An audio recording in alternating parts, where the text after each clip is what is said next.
O Estatuto ele se divide em 2 livros. Vamos aqui buscar uma...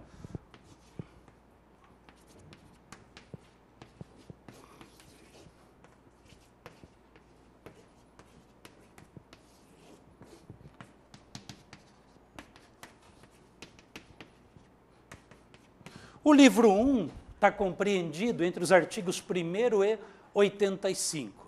E o livro 2, do artigo 86 até o 267. O 267, a norma de fechamento do ECA, ela diz o quê? Ela diz que está revogando o Código de Menores de 79 e está revogando também o sistema FUNABEM, aquele sistema que previa as chamadas FEBENs, as unidades de internamento de infratores, né? Paraná até não usava essa nomenclatura, já o vizinho estado de São Paulo, até recentemente, ainda usava o nome FEBEM, embora o sistema FEBEM já estivesse revogado pelo ECA desde 1990. Aí agora o Estado paulista usa o nome de casa, né? Então eles são internados, né, colocados na casa, ficou uma sigla mais amena, porque o FEBEM era ligado exatamente àquela ideia de pequeno infrator, né, aquilo que chamavam lá de trombadinha, etc., gerando um estigma, né, para essas categorias. Esse estigma ele é tão feroz, né, que até hoje, se você chega na sua casa, vê lá o vitrô arrombado, ou no seu carro o vidro arrebentado e tal, a primeira coisa que a gente pensa nisso aqui é que quem fez foi menor, né? Era o famoso menor, né? Mas o menor pobre, né?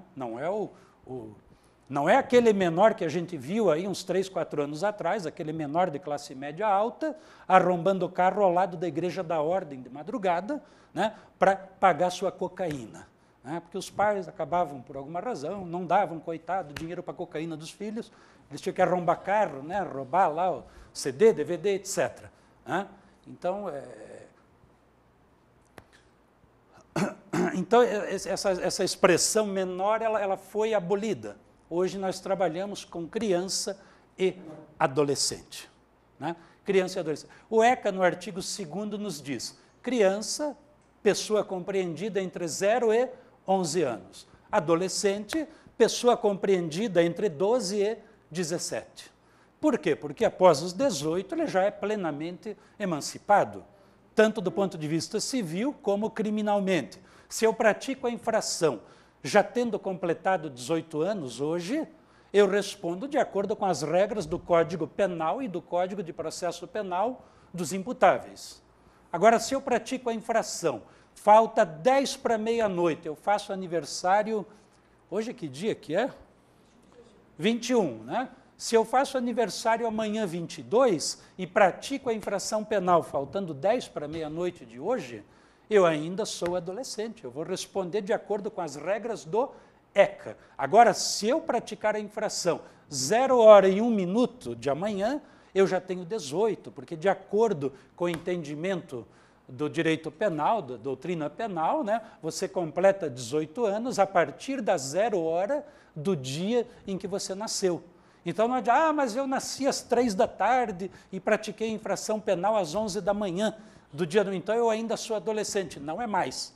A partir da 0 hora do dia do teu aniversário, você já é penalmente imputável. Mas existe essa diferença básica, né? Se ficar comprovado que você praticou a infração faltando 5 minutos para 0 hora do dia do teu aniversário, você responde de acordo com as regras do Estatuto. Né? E cuidado, eu já escutei gente graúda do direito dando entrevista em rádio e dizendo estupidez mais ou menos assim. O locutor pergunta estupefato: mas me conte lá, e esse adolescente que pratica essas barbaridades e o processo está andando e no meio do processo ele completa 18, o que acontece? Aí diz o representante da OAB: aí é o fim do mundo, aí o processo é arquivado. Aí o povo fica com ódio mortal do Estatuto e acredita que isso é verdade. O cara fala em rede nacional uma coisa dessa, né?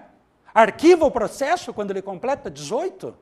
Claro que não. Onde é que está escrito isso? Como eu digo, é um monte de gente falando bobagem sem ter lido o Estatuto. esse estatuto, de acordo com o artigo 2º, parágrafo único, o que diz o parágrafo do artigo 2º? Diz o seguinte, olha, este ECA se aplica também em situações excepcionais a pessoas entre 18 e 21. E um desses casos excepcionais, quando você vai ler depois as medidas imponíveis aos infratores, uma dessas situações excepcionais é exatamente o caso da infração cometida por adolescente. Então, o fato de eu ter completado 18 não faz com que a investigação seja arquivada, não faz com que o Ministério Público não possa iniciar ação, ou com que o juiz não possa sentenciar, ou com que o adolescente, o ex-adolescente, não possa cumprir a medida. Qual é o limite máximo, artigo 2º, parágrafo único? Aí sim, aí eu tenho um limite máximo que é a idade de 21. Completou 21 anos, aí não tem mais o que fazer. Então, toda e qualquer medida que se pudesse impor em nível de ECA àquele infrator, ela fica inibida por completo. Então, vejam lá, o menino matou alguém quando faltavam 2 dias para completar 18. A investigação ficou pronta quando ele já tinha 18 anos e meio. O promotor ofereceu a ação quando ele tinha 19. Aí o juiz dá a sentença quando ele tinha 19 anos e meio e diz assim, o teu caso foi grave, é caso de internação. Ele pode ou não cumprir a internação? Pode e deve, porque ele ainda não completou 21. Enquanto ele não completar 21, ele está sob a égide do ECA. Ah, mas onde é que ele vai cumprir a internação? Na penitenciária? Não, na unidade de adolescentes. Unidade especializada de internamento de adolescentes, que vai ter lá um pavilhão separado para esse limite de idade, para essa categoria de idade. Então, até os 21, está sob a égide rigorosa do ECA. Não se arquiva quando ele atinge 18, nada disso. O processo prossegue. Eu falei dessa questão da idade, está lá no artigo 2º, só para que a gente compreenda por que é criança, por que é adolescente. Então, entre o artigo 2º, o 1º e 85, eu terei aqui em vários capítulos disposições sobre esses direitos fundamentais prometidos na Constituição. Então, eu tenho regras gerais, do 1º ao 6º, aí a partir do artigo 7º, regras sobre o direito à vida, à saúde, depois regras sobre o direito à liberdade, dignidade, etc. Na sequência, regras sobre o direito à convivência familiar, depois regras sobre o direito à educação, por fim, regras sobre o direito à profissionalização. Já no livro 2, eu terei, em síntese, um conjunto de mecanismos e ferramentas, mecanismos políticos, mecanismos judiciais, normas repressivas, todas voltadas a assegurar a efetivação desses direitos materiais prometidos no livro 1. Não teria a menor graça você prometer um monte de direitos se você não tem ferramentas que assegurassem a sua efetivação. Então, hoje, é proibido dizer que eu não cumpro os direitos do livro 1, lá do caput de 227, porque eu não tenho mecanismos. Se você não tem, é porque você não leu o livro 2. Se você leu, você vai ver que você dispõe de mecanismos excelentes. Aqui eu tenho todos os procedimentos exercitáveis em juízo para assegurar essas garantias. Para antes disso, eu tenho todos os mecanismos no âmbito político para assegurar o cumprimento desses direitos. No final do livro 2, eu tenho o capítulo das infrações administrativas e infrações penais. Ou seja, aquele que, devendo cumprir as regras, as descumpre, será punido por transgressão administrativa, ou se a sua atuação ou omissão for mais grave, então ele incursionará no campo dos tipos penais estabelecidos no ECA.